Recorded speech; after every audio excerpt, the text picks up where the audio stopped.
Now let's learn about body language. We use body language to build rapport. So we all love to be heard. So make sure that you're using the different cues that we will see next. So you can make people feel listened, appreciated, or to demonstrate your credibility.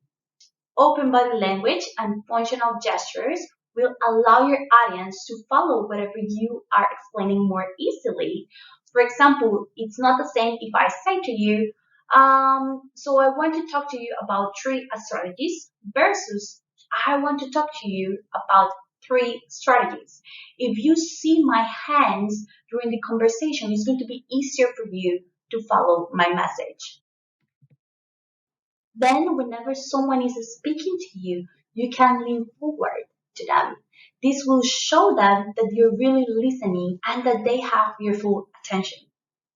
Whenever you want someone to feel comfortable expressing their thoughts and give you more information, you want to make sure that you're nodding three times like this slowly.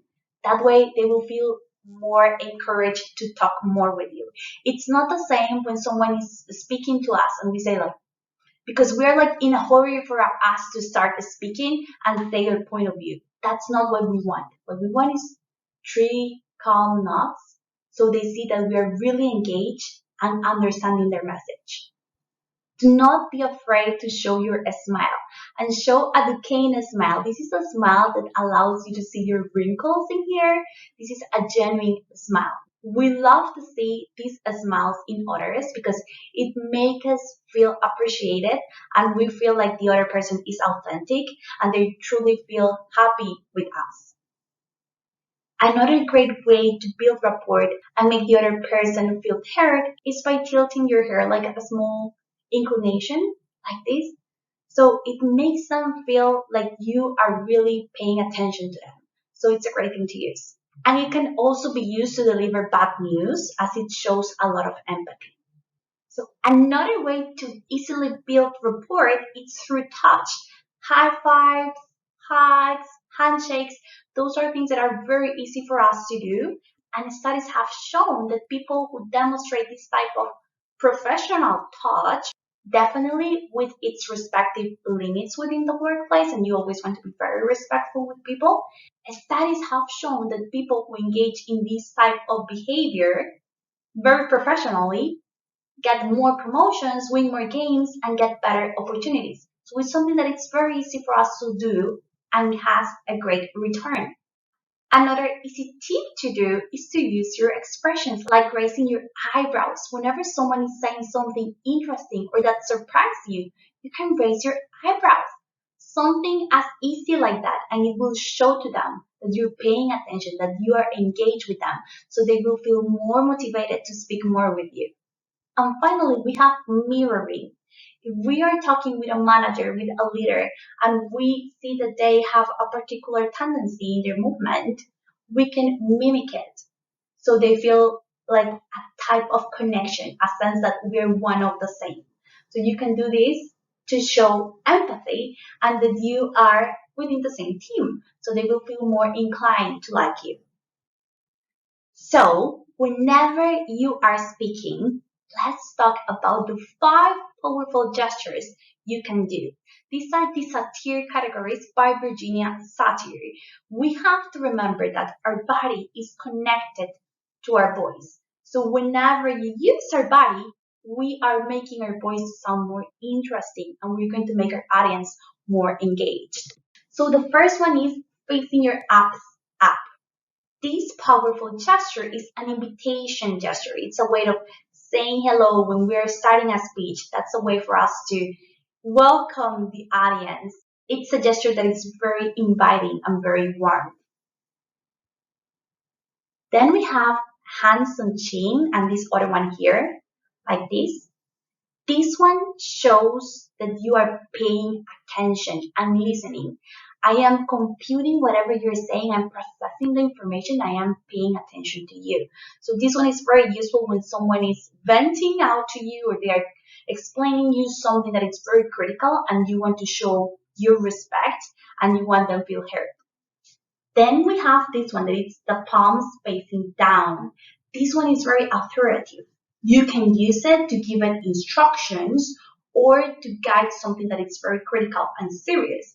It's not the same if I say to my little one, hey sweetie, please pay attention to mommy versus hey sweetie, please pay attention to mommy. It's very different. My tone of voice is going to be connected to my body language. So make sure that you understand each of them so you can use them. Then we have one clap. Sorry for that. This snaps people to bring focus back. If you must do it constantly, it means that you must improve your communication skills because people is getting bored with the way that you are communicating. So it's very useful when people is getting bored or they are just disconnected or someone enter into the room so they got distracted. Okay, team. So back to the topic that we were explaining. Maybe you can change up a strategy and ask them some questions. Make something for people to feel the communication to be more dynamic and make them shake a little bit. And the last one is the pointing finger. This one is very good when we want to highlight a point and improve accountability or stress importance. Okay, now, so let's see one example. Okay, now, so let's see one example of gestures versus no gestures. Okay, so I'm going to read this text without any gesture. Welcome to this session where we will learn how to use our body and our voice to deliver our clear messages.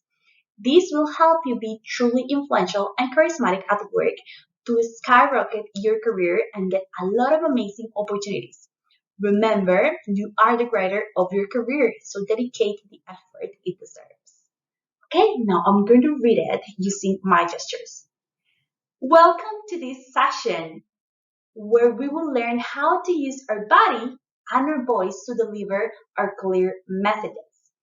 This will help you be truly influential and charismatic at work to skyrocket your career and get a lot of amazing opportunities. Remember, you are the creator of your career, so dedicated the effort it deserves. Did you notice any difference? Using our body is a truly powerful tool, so make sure that you are capitalizing on this easy way to make your message clearer. Now let's learn together about storytelling. For this storytelling section, we're going to show with an example the time I met my husband.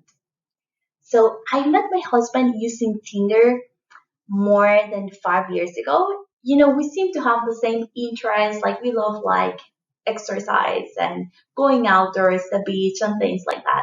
So we started to talk and we arranged a date to get to know each other. So we went for a poke, which is a Hawaiian dish with rice, raw fish, some vegetables. It's pretty amazing and tasty. We went to a hip market. It was a weekday, so it was like very empty and quiet, so we were able to talk very comfortably. And I remember that when I saw him, he was very well dressed, like casual but very nice.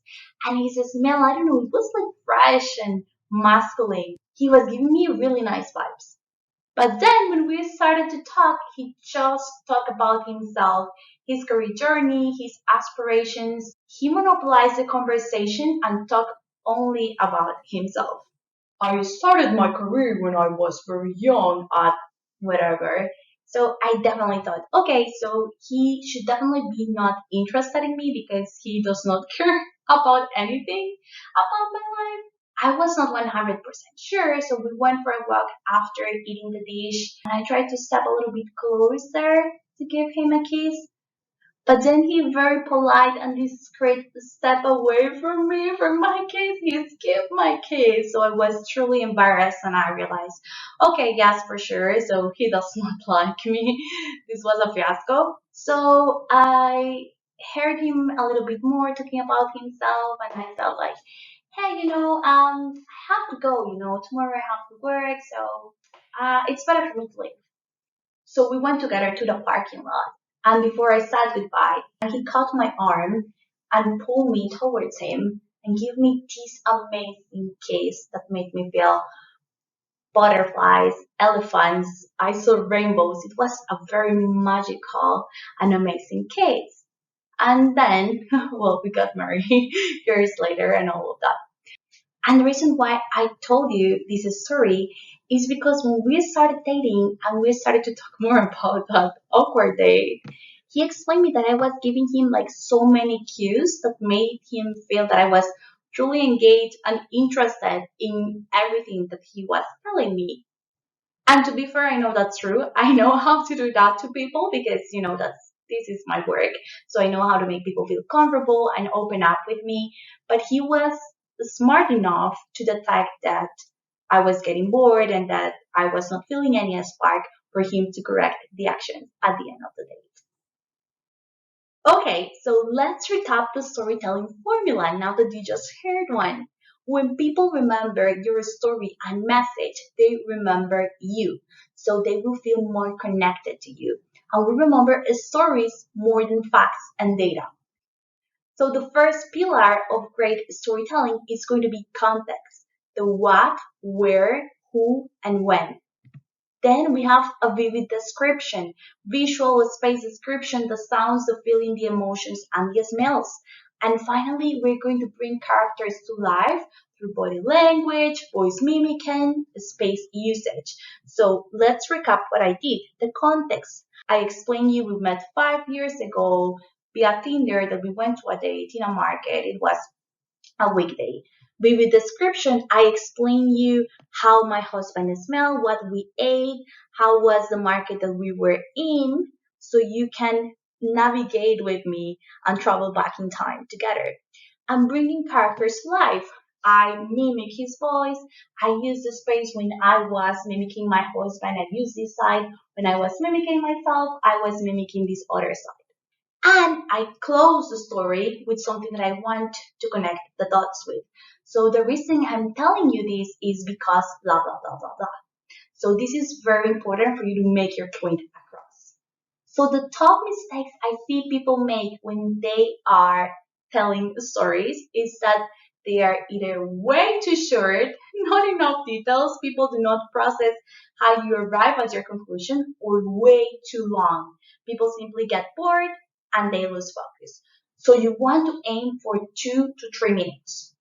So there is this amazing speaker, researcher, and coach, David J.P. Phillips, and he calls the angel's cocktail in communication skills when we're telling stories these 3 components: dopamine, oxytocin, and endorphins. So dopamine, what makes is that it creates focus, motivation, and memory. And we trigger that hormone by building suspense. You can use pauses, silence, storytelling, and gestures. Then oxytocin is important because it creates generosity, trust, and it makes us bond.